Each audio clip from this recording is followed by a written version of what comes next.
Hello and welcome back. In this video, we are discussing the ninth chapter of Karbala written by K.P. Purnachandra Tejasvi. So, in this chapter, we see how the townspeople are reacting to the friendship between Karvalu and Mandanna. So, as discussed in earlier chapters, nobody is actually happy with the closeness between Karvalu and Mandanna.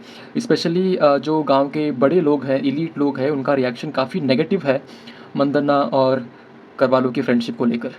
तो हमें पता चलता है कि एक काफ़ी गहरा sense of disapproval है between the relationship between the friendship between Mandanna and Carvalho, और काफ़ी अलग अलग तरीके के रूमर्स पूरे गांव में स्प्रेड हो रहे हैं, पूरे मूडीगेरे में स्प्रेड हो रही हैं. और रूमर्स कुछ इस तरह है कि कुछ लोग कह रहे हैं कि करवालो की मेंटल स्टेट जो है वो इतनी स्टेबल नहीं है, क्योंकि करवालो अभी एक ऐसे इंसान के सानिध्य में हैं, ऐसे इंसान के संगत में हैं जो कि बिल्कुल ही आप कह सकते हैं कि एक इडियट्स जैसा इंसान है मंदन्ना. और करवालो इतने बड़े साइंटिस्ट होने के बावजूद एक ऐसे छोटे इंसान की संगत में है, तो करवालो की मेंटल स्टेट बिल्कुल ख़राब होगी या फिर कुछ गलत हो रहा होगा उनकी मेंटल स्टेट के अंदर, ऐसा ओपिनियन है गाँव वालों का. उसके बाद हम देखते हैं कि कुछ गांव वाले ऐसे भी हैं जो जिन्हें लगता है कि करवालो काफ़ी सस्पिशियस इंसान है. करवालो का इस गांव में आना, इतने बड़े इंसान का इस छोटे से गांव में आना, इतने दिन तक रहना, और मंदना जैसे एक बेकार इंसान जैसे माना जाता है, उस इंसान से मेल जुलाव रहना, ये काफ़ी सस्पिशियस है. और कुछ लोगों को लगता है कि करवालो के नेक्सलाइट से कुछ रिलेशनशिप हो सकते हैं, वो काफ़ी इलीगल एक्टिविटीज़ में वो पार्ट ले सकते हैं. ऐसे शक कुछ गांव वालों के अंदर हैं जो कि बिल्कुल ही बेसलेस हैं, बिल्कुल ही उसका कोई सर या पैर नहीं है. उसके बाद हम देखते हैं कि पहले चैप्टर्स में या फिर इससे पहले में जो चैप्टर्स में हमने देखा था कि गांव के सभी लोग करवालो को काफ़ी ज़्यादा प्रेज़ करते थे. उन्हें काफ़ी प्राउड महसूस होता था कि करवालो जैसा बड़ा साइंटिस्ट, जिसका पूरे देश भर में नाम है, इतना बड़ा साइंटिस्ट हमारे गांव में आकर रह रहा है, हमारे गांव में आकर रिसर्च कर रहा है. तो सभी लोग काफ़ी प्राउड थे, सभी लोग करवालो की प्रेज़ करते थकते नहीं थे. लेकिन ये सेम प्रेज़ अभी क्रिटिसिज्म में कन्वर्ट हो चुका है, क्योंकि देखिए यहाँ पर माजरा काफ़ी सिंपल सा है. पूरे गांव में काफ़ी बड़े बड़े लोग वहाँ पर रहते हैं, काफ़ी ऊंचे कास्ट के लोग वहाँ पर रहते हैं जिनके पास पावर है, पैसा है. लेकिन इस सभी चीज़ों के बीच में करवालो ने मंदन्ना को चुना है. करवालो ने मंदन्ना को एज अ फ्रेंड, अपना कंपेनियन यहाँ पर चुना है. तो इसीलिए आउट ऑफ जेलसी ये लोग तरह तरह की चीज़ें करवालो के पीठ पीछे बोल रही हैं. ओके, तो उसके बाद हम देखते हैं कि नरेटर्स वेरीनेस विथ एग्रीकल्चर. तो हमने देखा कि पिछले चैप्टर्स में हमने देखा कि नरेटर को काफ़ी लॉसेस एग्रीकल्चर में फेस करनी पड़ रही हैं, और उसकी वजह से एक वेरीनेस, एक व्हाट इज़ दैट, एक सेंस ऑफ ऐसा लगना कि एग्रीकल्चर मेरे लिए नहीं बना है, या फिर मैं एग्रीकल्चरल के लिए नहीं बना हूँ, I can try different things. So narrator काफ़ी ऊब गए हैं एग्रीकल्चर में लॉसेस फेस कर कर कर, और उन्हें लगता है कि ये जो रूरल जो लाइफ है, ये गांव की जो लाइफ है, वो इसके लिए नहीं बने हैं. और नरेटर एक्चुअली में प्लान कर रहे हैं कि वो अपना सभी लैंड बेच कर अपनी नेबरिंग सिटी मैसूर में वो चले जाएंगे.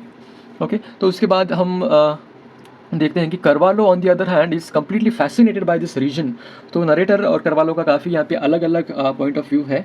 नरेटर काफ़ी ऊब चुके हैं इस गांव के रहन सहन से. On the other hand Carvalho काफ़ी ज़्यादा उत्सुक हैं इस गांव में रहने के लिए. उन्हें लगता है कि मलनाड एक काफ़ी कमाल की जगह है, काफ़ी फैसिनेटिंग जगह है, जहाँ पे उनको नई नई चीज़ें देखने को और सीखने को मिल रही हैं. और उसके बाद में हम देखते हैं कि जहाँ पर नरेटर, करवालो और मंदन्ना ट्रैवल कर रहे हैं, उस जर्नी का पर्पस काफ़ी सिंपल है. और जैसे कि नरेटर ने बताया कि उन्हें जब वो कीवी को ढूंढने गए थे, उन्हें एक बी पॉट मिला था जिसके अंदर लिकर की बू आ रही थी, और जिसके अंदर बीज ने अपनी एक कॉलोनी बना रखी थी, और जिन्होंने उनके ऊपर अटैक भी किया था, जिसे हमने डिस्कस किया है पिछले चैप्टर्स में. और यही उनके जर्नी का पर्पस है, वहीं पर वो ट्रैवल कर रहे हैं. तो इनका पर्पस काफ़ी सिंपल है. ट्रेडिशनल बी कीपिंग को वो इन्वेस्टिगेट करना चाहते हैं. करवालो काफ़ी इंटरेस्टेड है कि पहले के समय में कैसे पॉट में बीज को स्टोर किया जाता था कंपेयर टू अब, जहाँ पर बी बॉक्सेस और मॉडर्न टेक्नोलॉजी का यूज़ कर हम हनी की खेती करते हैं या फिर बी फार्मिंग करते हैं. सो मंदन्ना की जो इन्फॉर्मेशन है अबाउट पॉट मेथड यहाँ पर काफ़ी यूज़फुल तय होती है, क्योंकि बोथ करवालो एंड नरेटर उनको काफ़ी ज़्यादा नॉलेज नहीं है बी कीपिंग के रिगार्डिंग, और इसीलिए मंदन्ना ही एक्ट्स लाइक एन एक्सपर्ट, और वो काफ़ी इंसाइट्स देते हैं इस पर्टिकुलर बिजनेस में से, क्योंकि मंदन्ना इस बिज़नेस में काफ़ी समय से काम कर रहे हैं, और वो इन दोनों को बताते हैं कि ये बिज़नेस एक्चुअली में कैसे काम करता है।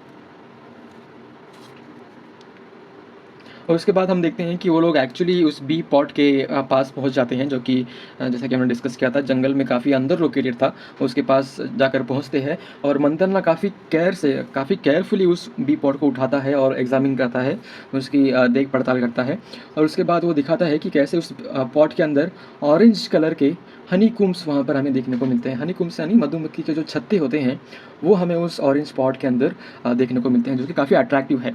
उसका कलर भी ऑरेंज है, जो कि दर्शाता है कि ये हनी जो है काफ़ी अच्छी क्वालिटी का वहाँ पे हमें देखने को मिल रहा है। और उसके बाद हम देखते हैं एज अ रिएक्शन, क्योंकि बीज अभी डिस्टर्ब हो चुकी हैं, एज अ रिएक्शन बीज फिर से अटैक करती हैं सभी लोगों के ऊपर, और हमें अलग अलग रिएक्शंस सभी के पास से देखने को मिलते हैं। प्यारा जो कि नरेटर का नौकर है, वो दर्द के वजह से एक तरीके से डांस में वो टूट पड़ता है, वो एक तरीके से डांस करने लगता है, क्योंकि उसे बहुत ज़्यादा पेन हो रहा है मधुमक्खियों के काटने की वजह से। Narrator on the other hand उसको भी बहुत ज़्यादा पेन हो रहा है, लेकिन he wants to act like a strong man, तो इसीलिए वो काफ़ी टीयरफुल हैं, आंसू उनके सिर्फ टपकने ही वाले हैं, लेकिन उसके बाद भी वो एक काफ़ी फर्म कंपोजर लेकर खड़े हुए हैं, जैसे कि उन्हें दर्शाना हो कि वो कितने स्ट्रॉन्ग हैं। ओके, ऐसे उन्हें दर्शाना है कि उन्हें कुछ भी फ़र्क नहीं पड़ा है इन बीज ने जो उन्हें काटा है उसकी वजह से भी उनको कोई फ़र्क नहीं पड़ा है। तो एक काफ़ी स्ट्रॉन्ग कंपोजर वहाँ पे मेंटेन करने की कोशिश कर रहे हैं। तो उसके बाद हमें देखने को मिलता है कि on the other hand Carvalho और मंदन्ना, इनका रिएक्शन काफ़ी नॉर्मल है, क्योंकि ये इन बीज के काटने से इम्यून हो चुके हैं। इम्यून मतलब इन्हें कोई फ़र्क नहीं पड़ता, ऐसी बात नहीं है। लेकिन क्योंकि करवालो क्योंकि साइंटिस्ट है और मंदन्ना एज अ बी कीपर, उन्हें बहुत ज़्यादा बार बीज ने काट लिया है, तो इसीलिए उन्हें अभी एक नॉर्मल सी चीज़ उन्हें लगने लग गई है, क्योंकि अभी उन्हें उतना ज़्यादा पेन महसूस नहीं होता है। क्योंकि अगर एक ही चीज़ आपके साथ बार बार हो रही है तो ओवर द टाइम आप उसके लिए इम्यूनिटी आप डेवलप कर जाओगे। The same case we have seen in corona as well. जैसे कि वैक्सीन हमें दी जाती है, वैक्सीन में एक छोटा सा डोज होता है उसी वायरस का, जिसे लेकर हमारी बॉडी उसके अगेंस्ट इम्यूनिटी तैयार कर लेती है।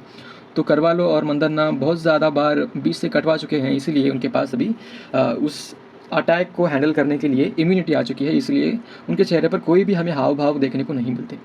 तो इस चैप्टर का संदेश यही है कि कैसे हमें मॉडर्न और एंशियंट जो प्रैक्टिसेस हैं वो बी कीपिंग को कैसे इंटरेस्टिंग बनाती है, और ये दोनों प्रैक्टिसेस कैसे एक दूसरे में इंटरलिंक्ड हैं। जैसे कि पहले हमें देखने को मिलता था कि बी को पॉट में स्टोर किया जाता था, बी फार्मिंग पॉट में ही की जाती थी, लेकिन अब हमारे पास बड़े बड़े बॉक्स हैं जिसमें हमें सिर्फ क्वीन बी को ट्रैप करना होता है, और बाकी सारे बीज ऑटोमेटिकली उस हनी को कलेक्ट कर आकर यहाँ पर स्टोर करती हैं, और ये काफ़ी सिंपल सा प्रोसेस अब बन गया है ड्यू टू मॉडर्न टेक्नोलॉजी। तो इसी के साथ ये चैप्टर भी एंड होता है। So I will meet you with another chapter. So thank you so much for watching this video.